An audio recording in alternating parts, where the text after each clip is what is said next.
Driving in Maryland? Did you know an Easy Pass from DriveEasyMD.com can save you time and money? Of course you did, because you are a thrifty driver. An antenna reads your Easy Pass transponder and automatically deducts the toll from your Easy Pass account. There, you just saved money with Easy Pass, all without slowing or receiving a notice in the mail. Well done, thrifty driver, well done. Get your Easy Pass at DriveEasyMD.com. Good afternoon. Let's do some business. We are doing it live and doing more at 4 weekday afternoons. We get right down to business here with the News-Driven Hour right after Ben Shapiro and just before the 790 KBC News Blitz with Randy Wang at 5. Mottek On Money live on the air right here. 790 KBC streaming live online worldwide at kbc.com. And yes, the on-demand Mottek On Money podcast. kbc.com, Apple, iTunes, YouTube, and all of your favorite podcast platforms. Happy Thanksgiving Eve. Stocks moving lower today ahead of the Thanksgiving holiday break tomorrow, with the Dow seeing its first loss in 6 sessions, coming off an all-time high. We got a bunch of economic reports today ahead of the holiday weekend. We will have an abbreviated session on Friday. Stocks will be trading, and we'll also have a shortened trading session on Friday. That's Black Friday, of course, the official start of the holiday shopping season. Looks like some money coming off the table ahead of the big shopping weekend. The Dow coming in for a closing loss today of 138 points, settling at 44,722. The S&P 500 slipped 23 from its record high back to 5,999. And the NASDAQ down 115 points, settling at 19,060. We did see a Bitcoin rally back above 95,000 today. It's been bouncing around lately and pulling back from close to 100,000 this week. We'll take a closer look at that coming up later this hour. It's been a big year for stocks, a lot to be thankful for your portfolio. Chances are you've seen big gains, with the Dow on pace for an increase of nearly 19% ahead of Thanksgiving. The S&P 500 up about 26% so far this year, and the NASDAQ up around 27%. Latest reading on inflation today showing it's up again in October, moving further away from the Fed's 2% target, confirming a recent uptick in prices that could get the Fed to into cutting interest rates less aggressively. The Fed's preferred personal consumption expenditures price index, which came out first thing this morning, climbed 0.2% last month for the second month in a row. The pending home sales numbers rising for the third month in a row as more buyers return to the housing market. This as mortgage rates fell for the first time in more than 2 months this week, pushing home buyers to jump back into the market. Applications for mortgages in the latest week up, bringing the market composite index, a measure of mortgage application volume, up over the past week, according to the Mortgage Bankers Association. Also, home prices in the 20 biggest U.S. metropolitan areas, including Los Angeles, losing more steam in the month of September, according to the latest S&P CoreLogic Case-Shiller 20-City Home Price Index, which came out today. Looks like the Dow stocks on track to close at record highs ahead of Black Friday are those involving a retailer and a credit card company. Walmart stock moving higher today, and so did Visa shares moving up. Big travel weekend, of course. Good luck heading to the airport today. The record-setting Thanksgiving travel weekend could turn into a perfect storm of frustration, so pack your patience. Flight delays might not dampen the holiday as badly as they used to, though. Multiple weather advisories have gone out over the past couple of days. Millions of people heading to the airport for Thanksgiving travel, with thunderstorms moving up the East Coast, snow advisories for Colorado and Wyoming, and the FAA announcing that travelers should expect flight delays at many major airports, including Los Angeles, as well as back east. This follows earlier FAA warnings about potential delays due to a shortage of air traffic controllers. The price of oil finishing mixed today, with U.S. and the global benchmark, the Brent crude in London, little changed as traders turn their attention to the weekend meeting of OPEC and its allies, assessing inventory reports out today as well. Looks like oil in New York is settled at $68.72 a barrel, and Brent crude in London at $72.83. Of course, Middle East developments very significant this week. A ceasefire between Israel and the Lebanese militia group Hezbollah appear to be holding as residents return toward southern Lebanon. If it holds, the ceasefire would bring an end to nearly 14 months of fighting between Israel and Hezbollah, as the ongoing war continues between Hamas and Israel after the Hamas terror attack on Israel on October 7th of 2023. I'll discuss the latest on the Middle East crisis with Middle East expert and columnist Jake Novak coming up later this hour. A holiday tradition continues in Hollywood this weekend thanks to the amazing Jamie Masada, the founder of the Laugh Factory in Hollywood. For decades, he's made Thanksgiving and the holiday season special for people in the entertainment industry who don't have family here. We'll be doing that again on Thanksgiving. We'll have Jamie Masada live with us here later this hour. But first, on your money, the markets, the economy, trade policy, too. The whole works now. Joining us live, the one and only Ben Stein for our occasional Frank and Stein conversation. Ben Stein, of course, well-known financial and political commentator, attorney, author, actor, too, host of Win Ben Stein's Money. And he famously played the economics professor in the movie Anyone? Yep, Ferris Bueller's Day Off, in one of the most famous scenes in American cinema, which has been played a lot lately since trade policy is back in focus. Ben Stein, good afternoon to you, sir. Ben, are you there? Ben Stein, hello. Don't tell me you're on mute, Ben. I know you're there. I know you're listening.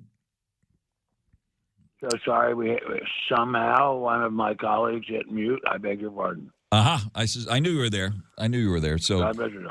Frankenstein continues live. We are doing it live right here. Mottek On Money. Ben Stein on the line. Ben Stein. God bless you. I don't know if you noticed, but that scene, that famous scene I keep referencing of you giving that economics lecture on trade policy being played over and over again on social media these days, as President Trump, of course, has made it clear that tariffs will be part of the economic policy. What are your thoughts about what's happening right now? I don't understand. Yeah, so I do not understand it. What we like free trade. We economists like free trade. We're economists. We're trained to like free trade, and we like free trade. What the good is of hitting American consumers with tariffs escapes me. If it does some good that I don't understand, great. But why should we make an American who wants to buy a car made partly in Mexico or partly in Canada pay more? I don't get it. I don't know how that's helping us. On there live with Ben Stein. Maybe it is. I just don't know how. President Trump believes in tariffs, and we've seen a lot of write-ups on this. I know you're an expert. You're an economist too, and you gave that lecture referring to the that Smoot-Hawley tariff hack in 1930. You know it backwards and forwards, and it didn't work then. But President Trump thinks tariffs will work this time around, and he's a big believer in it, and is trying to bring economists around on it. So. How do you think it's going to work out this time? Canada, well, I don't Mexico? think it's going to work out doing anything particularly miraculous. I mean, I don't understand why it is. If you take an automobile that's made partly in Mexico, partly in Canada, sell it in Detroit, sell it in Los Angeles, sell it in Santa Monica, why does that help the ordinary American consumer? Why does it help anyone? I mean, if you want to do it for some foreign policy purpose, or for some purpose in bullying a trade neighbor, fine. I don't get that either, but I don't understand what good tariffs do. If we want to put tariffs on Chinese-made goods, fine. But my own humble thought is, if the Chinese want to work like demons and make a decent quality car or a decent quality television and charge us much less for it than it would cost if it were made by us good old Americanos, why stop them?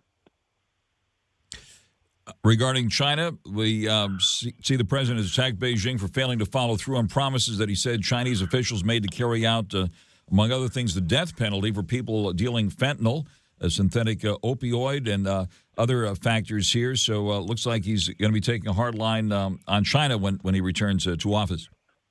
Oh, that's fine. That's fine. I mean, I carry no brief and hold no candle for the drug dealers. I do not understand why the war on drugs has to come down quite as hard as it does on your ordinary citizen who's suffering from some kind of pain residual to an operation or to a surgery. But maybe that's a mystery I'm not allowed to understand. But I don't understand why it is that Mr. Trump and his friends, Mr. Biden, and all those people in the government have made it so difficult to get medications for people who are genuinely suffering. Yes, of course, we don't want medicine being sold on every street corner by every citizen or homeowner who happens to have a prescription. and wants to make a few extra bucks. But for people who are in genuine pain, if physicians are prescribing medication, why shouldn't they get it? On there live with Ben Stein for Frankenstein conversation here. Give us your thoughts about how the president's new cabinet's coming together. President-elect Trump assembling what's been described a team of rivals on economic policy. So no one more qualified than you to comment on this. The hedge fund manager, Scott Bessent, tapped as Treasury Secretary. And we saw Howard Lutnick taking the position here now as chosen to run the Commerce Department. He was going for the Treasury post, but got Commerce instead. Give us your thoughts on how this economic team is coming together. Well, I hope it's coming together well. I don't really know them. That they're much younger than I am. God bless them. They seem to all be terribly rich. God bless them. I hope they enjoy their money. But I don't understand exactly what the Commerce Department does. And this is spoken as a man who worked for a year as an economist at the Commerce Department. It eats up money, not a huge amount, but some money. What it spits out to the taxpayer in return for the money it takes in, I'm not quite sure. And I might add that there's a great deal of what the government does for which it takes in money and then gives us almost nothing in return. What do they do? I mean, what's going on? There's so many parts of the government, so incredibly many parts of the government. What do they all do? What is the nature of government that's doing all these things and we don't recognize them as being useful? I've worked for the government in many different departments, and it's the people that work terribly hard, incredibly hard, mind-bogglingly hard. But are they producing anything that's of any use to the ordinary citizen? I'm not sure. You're also an educator. I should have added that to your credits, or professor. Oh, you're very kind. Yes, and of course everybody knows that. And what about the Department of Education? Do we know what that does, and is it going to be going away soon? Goodbye, Department of Education. Sorry. I don't see what they do. I really don't. That's long gone. We've got to get rid of that. Get rid of that for good. I don't see any sign of improvement anywhere from that. There's an amazing thing, Frank. The government is allowed to eat money, and nobody holds a scorecard. What does it do? I mean, the public school system in America is a stone-solid disgrace. It's incredible how poor scores in math and literacy are in the United States of America as compared with even with third world countries. Korea. Now, I'm old enough, so I remember Korea at the end of the Korean War. It was a mess. It was a total catastrophe. It was a disaster. The whole country looked like it had been run over by a steamroller. And yet, the Korean kids are now among the smartest, most hardworking, most successful kids in America. Why? Because it's expected of them, because their parents expect them to work hard and to learn things. Our parents expect us, well, I don't know, our parents are thankful, I guess, if we get off the internet for a few days or for a few minutes and don't play video games. I'd like to see in America where we say to the students, get to work. If you don't, you're going to be poor. My father, God rest his soul, used to say, and I think he was quoting Samuel Johnson, the great English essayist, that there's never been a school system so poorly run that it could keep a student who really wanted to get an education from getting one. And I think that's still true. Any student who really wants to get an education can even now get one. And it's free. And it's capital. Knowledge is capital. If you are a young person and you're thinking to yourself, oh, so-and-so's parents left him money and mine didn't leave me anything, that may well be true, and it may well be a legitimate gripe.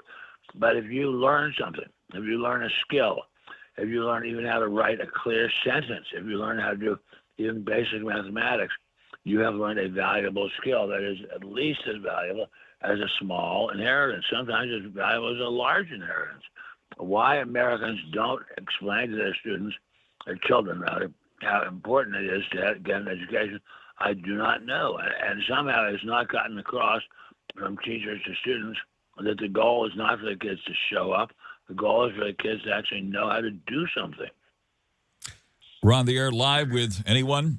Anyone? Yep, yes, it is. Anyone. It's But Ben also, Stein. Frank, I must mention this to you.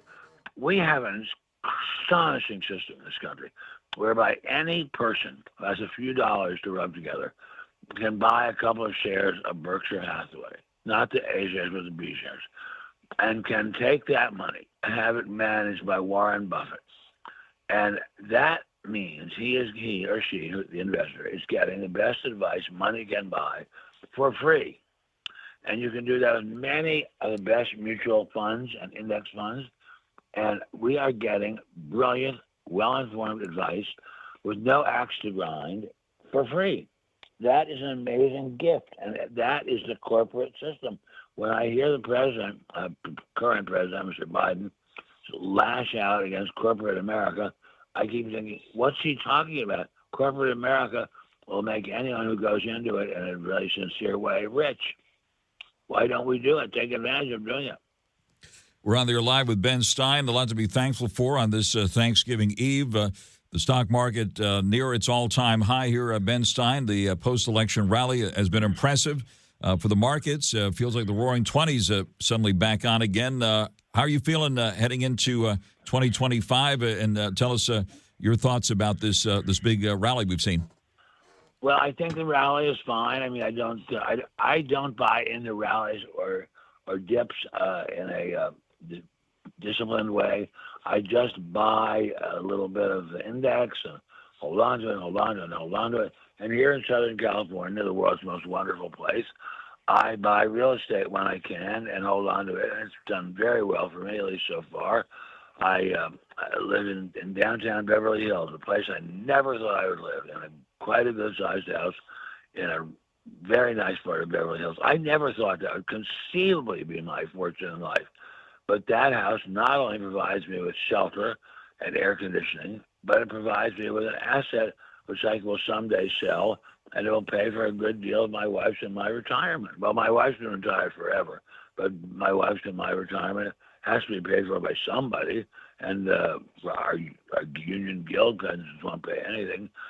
So let's have a stock market rally or any other kind of rally that will give us the money to get through retirement. Is it time to take the roll here? I know you're out and about quite a bit, get stopped everywhere you turn, and I know you're asked, and people, when you're on the air, they want to make sure that it's really you on the air here, Ben. Is it? Ackman, Adelson, Bentley, Bauer, Bueller. And let me point out, that would not have happened to me if I'd stayed in Washington, D.C., where I had a perfectly good life, but it happened because I was in Hollywood and made friends with important people here like John Hughes. That's wonderful. You lectured at Pepperdine, was it? Well, I lectured at American U in Washington, D.C., and at Pepperdine and at UC Santa Cruz. But my favorite by far was Pepperdine.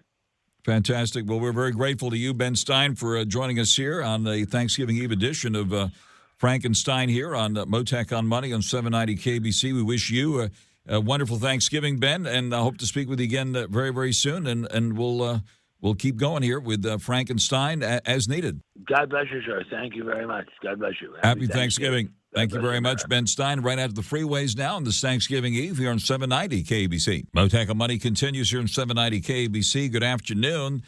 The Dow pulling back from a record high today, heading into the Thanksgiving holiday break. The Dow down 138 at 44,722. The S&P 500 down 23 from its record high at 5,999. And the NASDAQ down 115 at 19,060. The yield in the 10-year note now at 4.26%.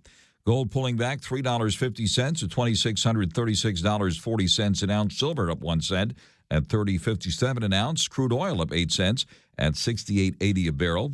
Bitcoin seen a wild ride this week, pulling back from its all-time high, close to 100,000.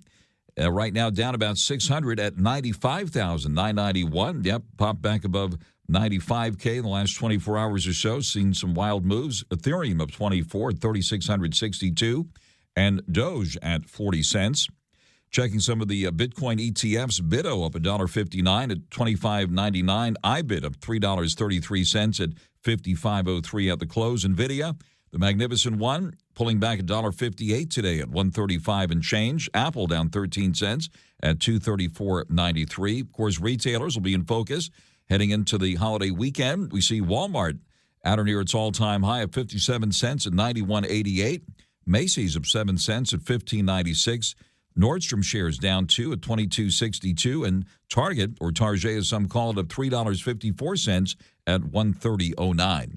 And now the latest news for you here on 790 KABC. Mottek On Money continues here on 790 KABC, turning now to geopolitical issues. A ceasefire between Israel and the Lebanese militant group Hezbollah.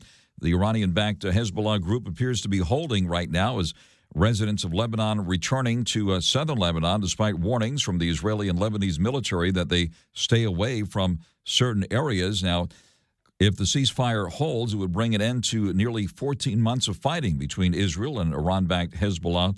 And this as the Hamas-Israel war continues following the Hamas attack on Israel back on October 7th of 2023. Joining us live now is Middle East expert and columnist Jake Novak, who's been following the latest developments with us here. Jake, thanks very much for coming to the line this afternoon. Thanks for having me, and happy Thanksgiving. Happy Thanksgiving Eve to you and everyone there. Give us your assessment of things here with these epic developments this week and the ceasefire now between Israel and Hezbollah as Israel continues to fight a multi-front war at this point. Well, I think that the story is being a little bit more hyped up than it should be, not because of anyone's mistakes in the news business, but just because no one expects this ceasefire to hold very long. However, that's the whole point.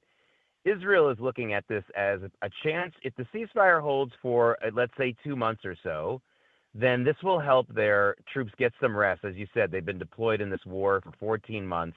Hezbollah immediately jumped on and ganged up on Israel after Hamas attacked on October 7th, even though Hamas and Hezbollah are not really aligned with one another. They both get money from Iran, but other than that, they're in different countries. So there is that. But guess what else happens in 2 months? You can guess. Donald Trump becomes president. So the Israelis are looking at that as a situation that things will be much better for them because the Biden administration has been slow-walking weapons and other material that Israel's already paid for, by the way.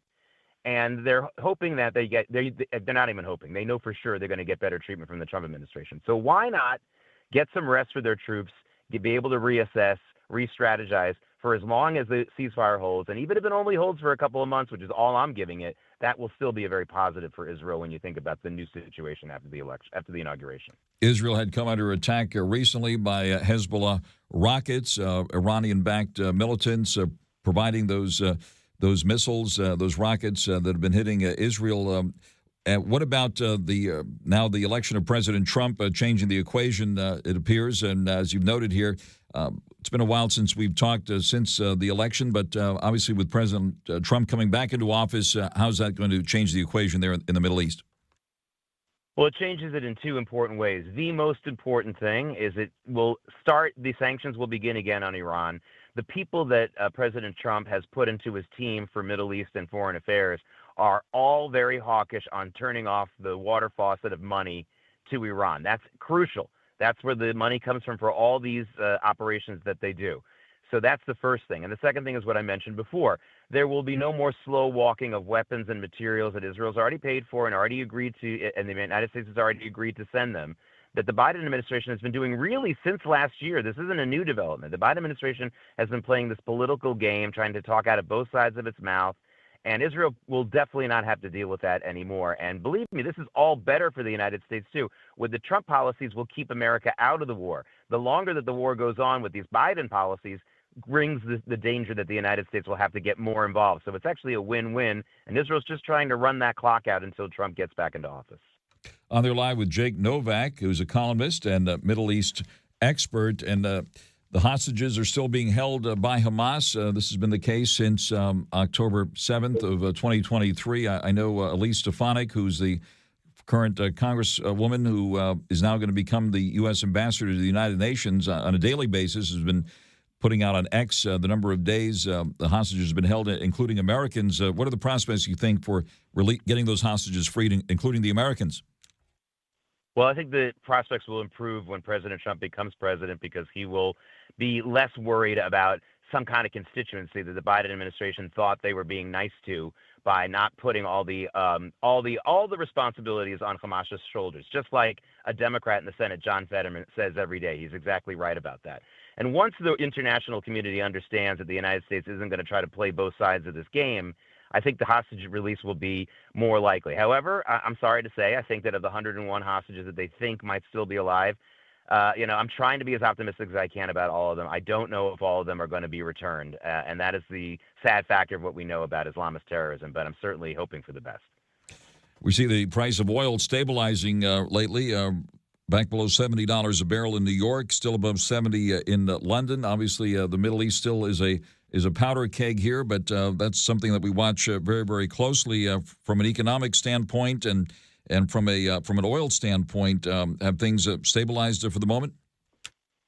They've stabilized for a long time because Saudi Arabia is going to do nothing to help Iran's political aims in any way, shape, or form. The Saudis have made it clear that they will not reduce output if the situation gets worse in the Middle East. That's been a big, big bearish, a calming force on the price of oil in a good way. And of course, again, President Trump coming into office, there's an expectation there will be more drilling and more supply on our side of the world.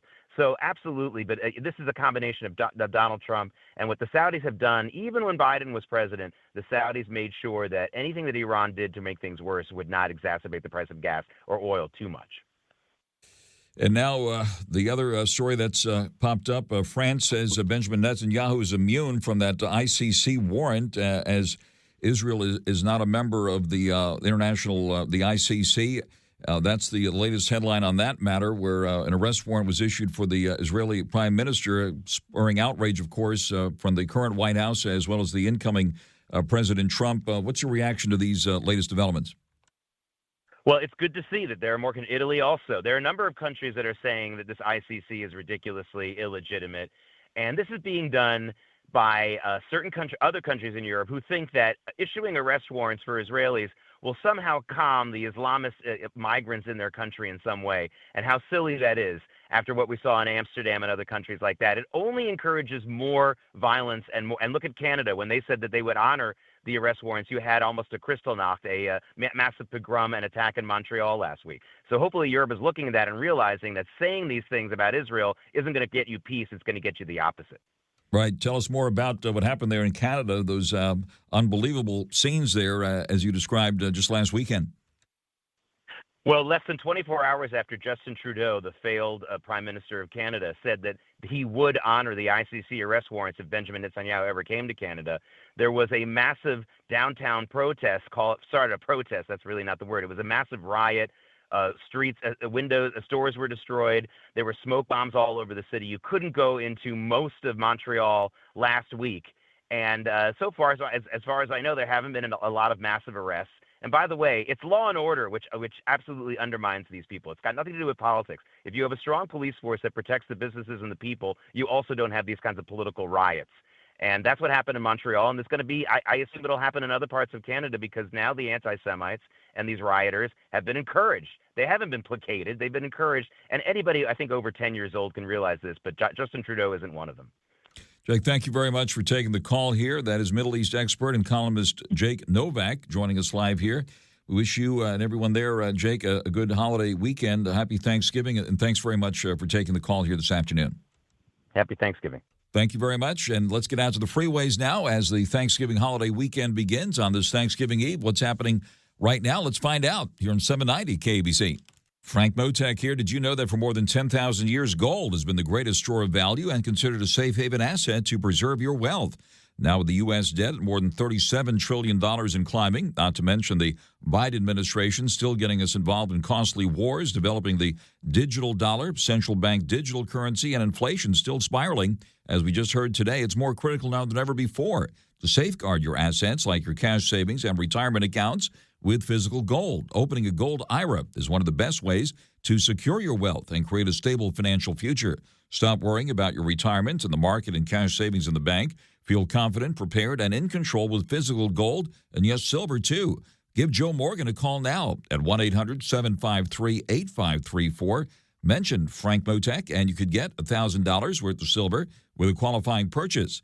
Call now 1-800-753-8534 or visit UnitedGoldGroup.com. 790 KBC, good afternoon. Factory orders are up for laughs. Yep, at the world-famous Laugh Factory on Sunset Boulevard. Holiday traditions also continuing right there in Hollywood, thanks to the amazing Jamie Masada, the founder of the Laugh Factory.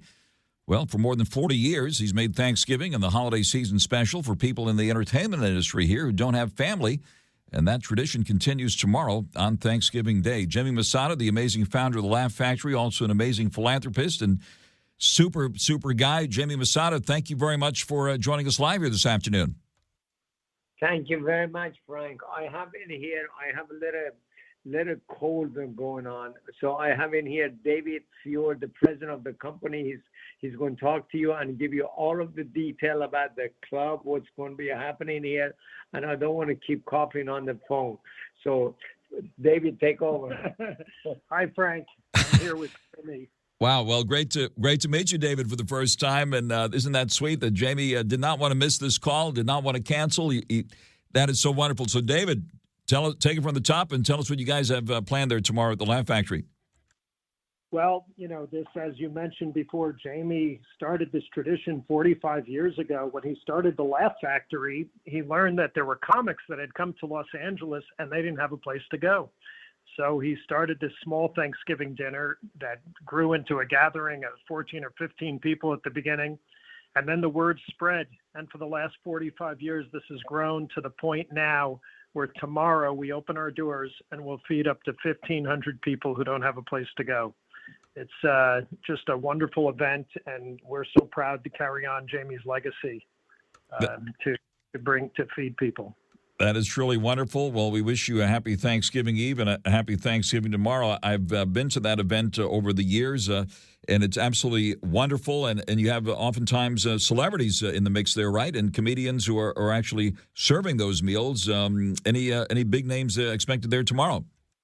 Yeah, we're going to have probably a lot of big names, some of the biggest names in comedy, including Tiffany Haddish and Tim Allen. We have Tom Dreesen, and we're going to have a lot of surprises. We have a lot of folks coming through, and it's, they not only feed people, but we like to say that laughter feeds the soul.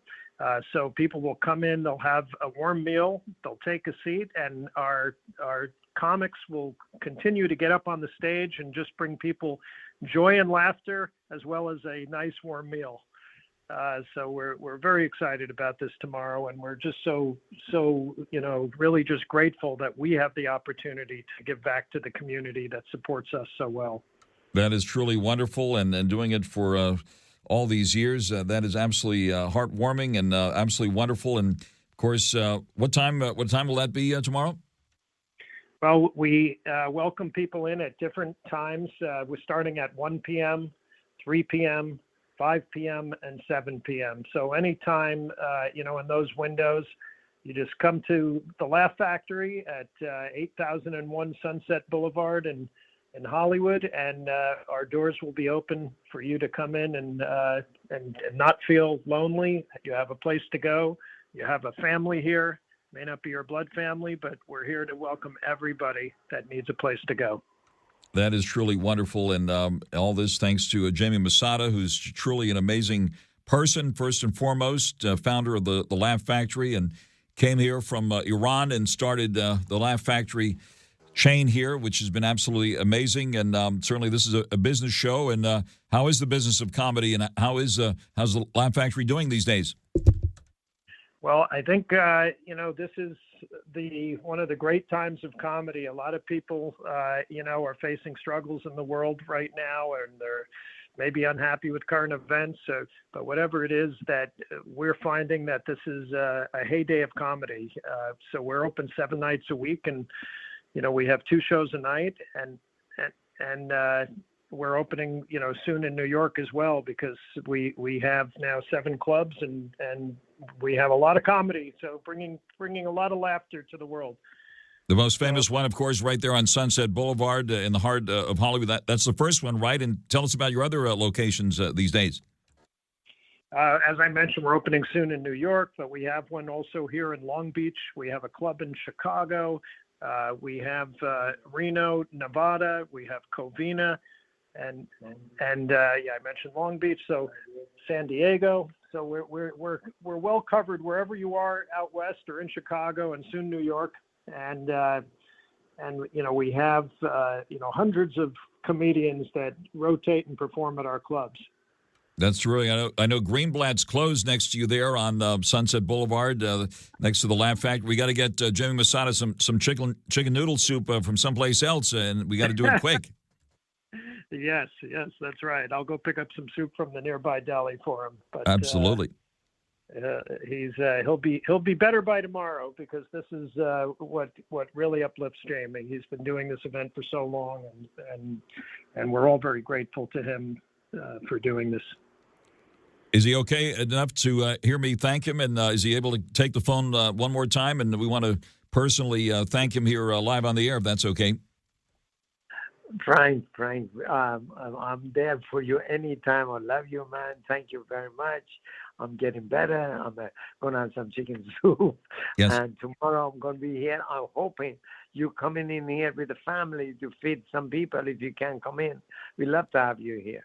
I'm going to try to do that, Jamie. And thank you so much for taking this call. And wonderful to meet David Fuhr, the president of the Laugh Factory Empire, which you started, and we are so grateful to you. We wish you and your family a very happy Thanksgiving, and again, salute you for your wonderful philanthropy. Jamie Masada, thank you very much for joining us live here this afternoon. Thank you, Frank. We appreciate that. Happy holiday, happy Thanksgiving to all of your listeners, and any of your listeners, they're looking for, they want to come by, take some food, give some food to people in their street, they're homeless. We are open to take some food out to give it to anybody they want. So please, everybody should come by. Merci, Jamie. Thank you very, very much. You're the best. Thank you, Frank. Thank you, David, as well. And I look forward to being in touch with you, and hopefully see you there tomorrow. That is Jamie Masada, the founder of the Laugh Factory, and the president of the Laugh Factory. That is David Fuhr, both joining us live here this afternoon on Mottek On Money on 790 KBC. Stocks near record highs, a bit of a pullback today ahead of the Thanksgiving holiday break tomorrow. And we'll have a shortened holiday trading session on Friday, Black Friday, of course. Shoppers, Santa's helpers will be at full steam on Friday. The Dow coming in for a closing loss today of 138 points, settling at 44,722. The S&P 500 down about 20 at 5,999, and the NASDAQ down 115 at 19,060. The yield in the 10-year note, which impacts the fixed-rate mortgage rates, at 4.26%. Bitcoin's seen a wild ride this week. Right now, hovering at just below 96,000. Ethereum at 3,662, and Doge at 40 cents. Stay tuned now for the 790 KBC News Blitz with Randy Wang. Yabba Dabba Doo time approaching here at 5 o'clock. And then, of course, I'll be back Monday, actually, for more at 4 right here on Mottek On Money, 790 KBC. Welcome to Talkville, the ultimate Smallville rewatch podcast. So now Clark knows that Lionel knows about his powers. Tom, any memories from this scene? No, but I saw a missed opportunity in watching it when Lionel puts his hand on Clark at the end and says, "Thank you, son." I wish I would have done something like, "Don't call me son." I just feel like we missed that beat. What's that, Leslie Nielsen? Airplane? Surely you can't be serious. I am serious, and don't call me Shirley. Talkville, wherever you listen.